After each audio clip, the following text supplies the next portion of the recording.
Next up, we've got this arpeggio part, which is another type of lead line in the song, really. It's doing a sequence that was recorded in audio from Minolog again. So program that.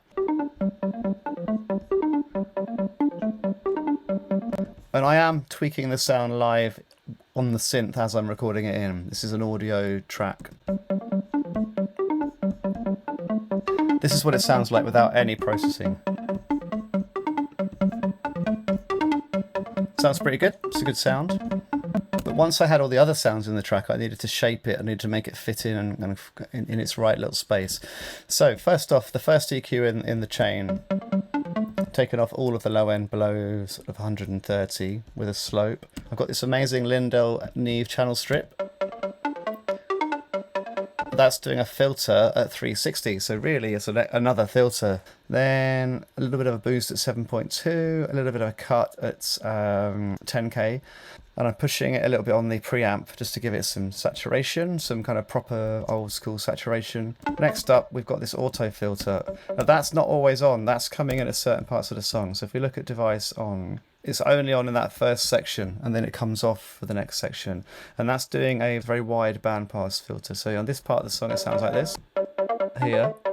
So it sounds smaller. It's not such a dominant part of the song. I want there to be a build and a feel of anticipation. And then when this kicks in the next part of the song here, at this part of the song, that filter comes off and it suddenly feels bigger.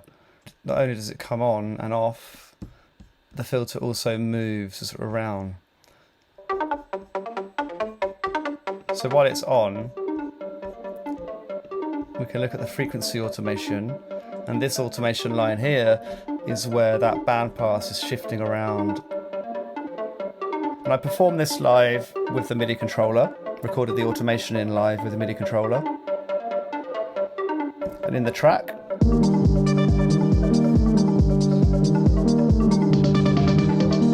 the build up here.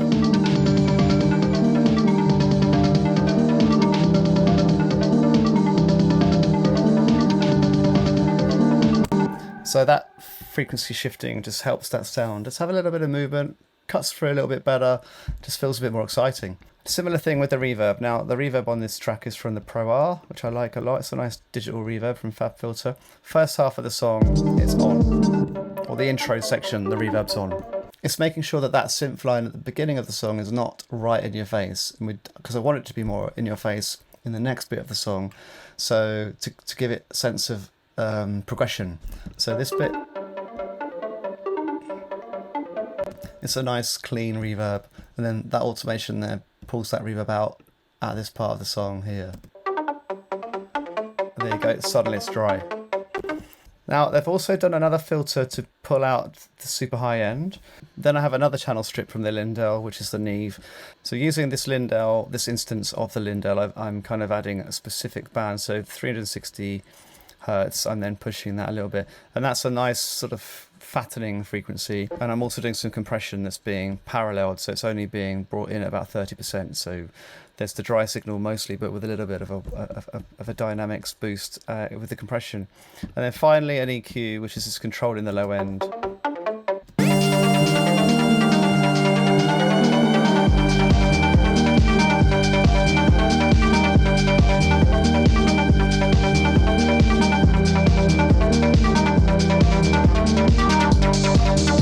So it's that part of the song, the arpeggiator, is the main focus. So having a reverb on it at that point would make it further away and less prominent. So I took the reverb off there. So that's the arpeggio sound.